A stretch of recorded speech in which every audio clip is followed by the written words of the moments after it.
Assalamualaikum warahmatullahi wabarakatuh. Bagaimana kabarnya anak-anak?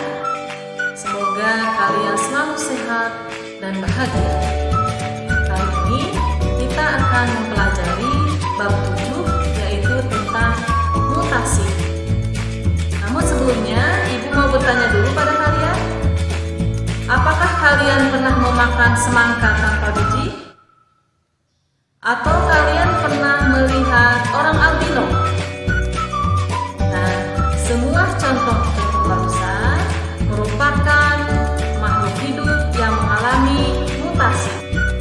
Jadi, apakah yang dimaksud dengan mutasi? Mutasi adalah perubahan materi genetik, DNA dan kromosom secara acak yang diturunkan kepada keturunannya. Sebagian besar mutasi bersifat merusak, tapi beberapa bisa bermanfaat di lingkungan tertentu. Selanjutnya, apa itu mutagen? Mutagen adalah agen penyebab mutasi. Ada 3 mutagen. Yang pertama adalah mutagen fisika, yang berupa radiasi sinar alfa, beta, gamma, sinar UV, ya. Kemudian ada mutagen kimia yang berupa zat antibiotik, ada pestisida, ada faugisin, ada asam nitrit dan lain-lain. Kemudian ada mutagen biologi, yaitu berupa virus dan bakteri. Kemudian ada istilah mutan. Apa itu mutan? Adalah organisme yang mengalami mutasi. Selanjutnya, berdasarkan letaknya, mutasi terbagi menjadi 2. Yang pertama adalah mutasi somatik. Mutasi ini terjadi pada sel-sel somatik atau sel tubuh. Mutasi somatik tidak diwariskan kepada keturunannya.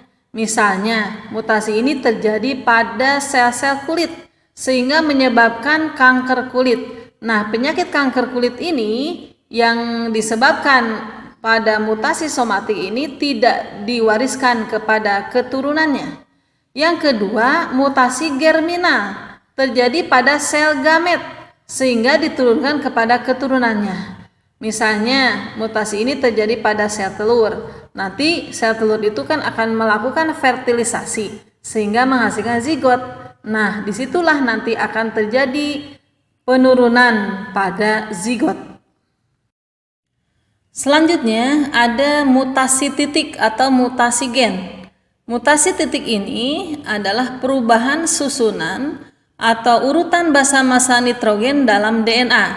Yang pertama ada mutasi diam atau silent mutation, yaitu perubahan susunan atau urutan basa-basa nitrogen dalam DNA yang tidak menyebabkan perubahan asam amino. Kita ketahui bahwa DNA merupakan perancang untuk sintesis protein yang nanti akan menghasilkan kodon.